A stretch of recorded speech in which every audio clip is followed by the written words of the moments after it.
Hey, what's going on everybody? Steve here, rakeandprofit.com. Welcome back to video number 4 of this 6-part free Poshmark workshop.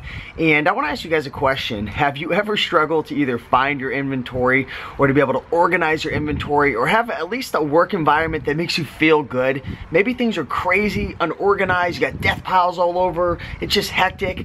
I tell you right now guys, from over 5 years experience of reselling, one of the most important things you need to get in line, it's a strong foundation, is setting up a correct inventory system. So that's what we're going to be talking about today with Karen and Jason. We're going to be going behind the scenes into their inventory system, and they're going to be sharing with you guys exactly step by step how they organize their inventory, their exact system. They're going to show you their labeling system, and they're even going to talk a little bit about how they work with their employee with the inventory system as well. So regardless if you're a beginner, intermediate, or an advanced reseller, this free video is going to help you out big time. So if you haven't already, be sure to get on the email list to make sure you're getting all of these videos from the free workshop. Plus we got a lot more bonus resources as well pertaining to Poshmark coming your way. So get on that list, but without further ado, let me hand it off to Jason and Karen, and they're going to give you guys some awesome information. Enjoy.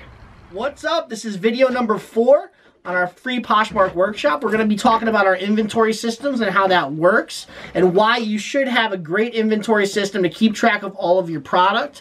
It's going to make your sales much easier. It's going to make everything much more streamlined for you. So if you like this content, don't forget to get on the email list and subscribe, because we're going to be dropping a ton of free content from here until the foreseeable future, and we want to give you the best content possible. So come on over here and we'll show you the inventory system.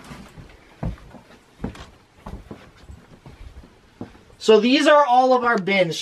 My wife has done all this meticulously. She has labeled all this out, A1, A2, and so on. So she's got different product in each different bin. So when we sell something in B2, we would go in here and there'd be a number in our listing. So say we have B215. This number would be printed in our listing.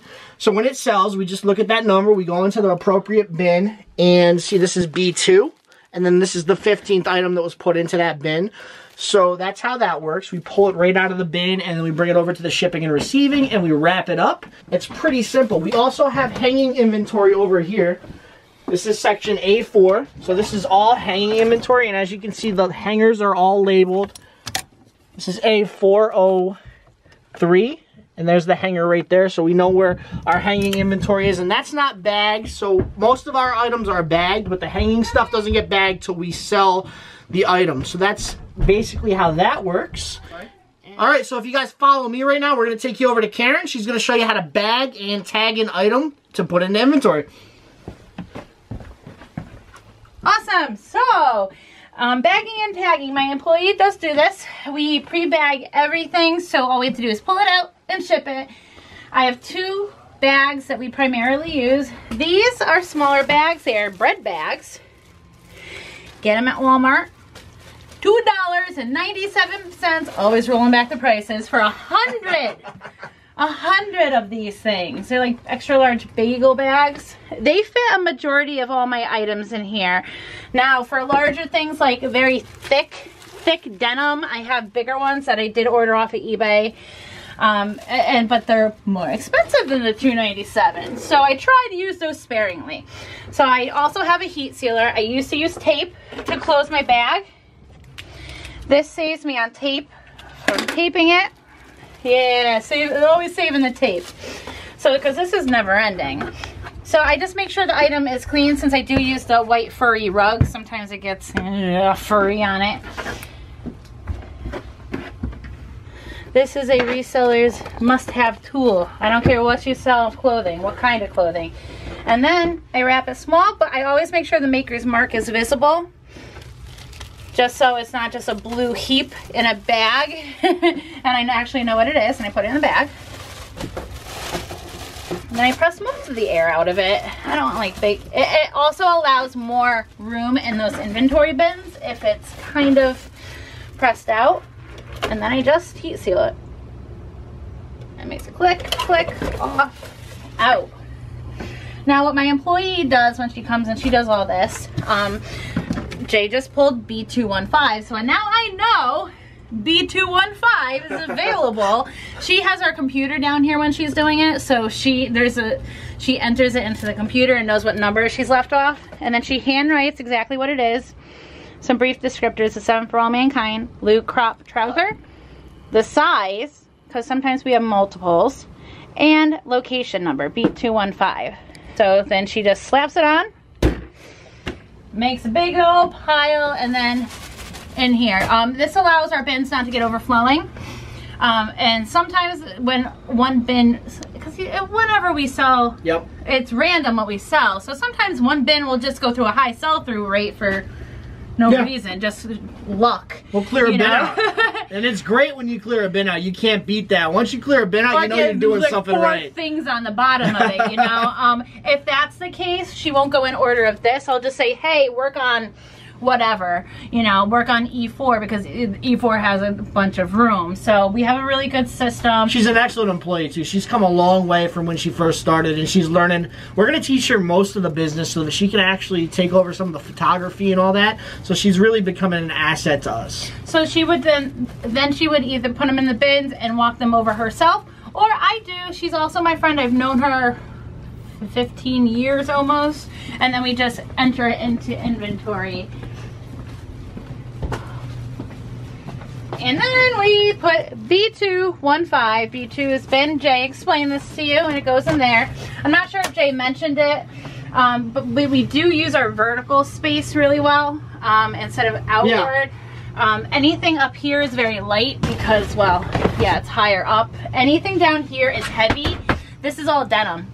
Like, this is heavy. So nothing, like denim doesn't go anywhere into the ones or A's or B's. So she's really good at that too, you know, knowing like heaviness and what goes where. I'm gonna show you one more thing. I'm awesome, right? Jay also showed you dresses. Dresses are very easy, especially like this. If I were to like fold this and bag this, what if it sat for like 3 weeks? That'd rake and then like it get crazy. like really pressed. Obviously, we've all had that happen. Yep. You know, when we order online. You're just creating extra work for yourself. You're gonna have to re-steam it before you send it out and make it look nice. Who needs so that? Why would you want to do that, right? So I anything like chiffon or pretty dresses, this is where I keep my hangers. When I sell a dress, the hanger goes up here. Same system. A4 is where it is, which is our only closet. And then 15 is the actual item number. So, you know, when I sell a dress, that gets shipped, and this goes up here. So now I know A415 is the dress. Now let me show you where the actual number goes. So when we sell something, you know, when she sends us our computer, our information on the computer, it actually goes in the listing. We include a location number at the very bottom. You'll see E402. That means that when these sold, all I had to do was go scroll down past the description and go, okay, they're in E402. Any of them are like that. Occasionally, something will sell before it even hits the inventory. It takes about a week, like that's this week's, and then we have a little bit more upstairs. So she's going to be coming on Friday, and so if any of that sells today or tomorrow, yeah, you know, we know where it is because it's right there, but most of it has the inventory number. And then I just take the dress and I go, and I hang it up. I try to keep them in order, but since it's a small closet, I really don't need to, but sometimes I do. All right, there we go. And we are set. Good to go. All right, so that's just a little bit about how we work our inventory system. It's a very simple system, but it really is very effective as well.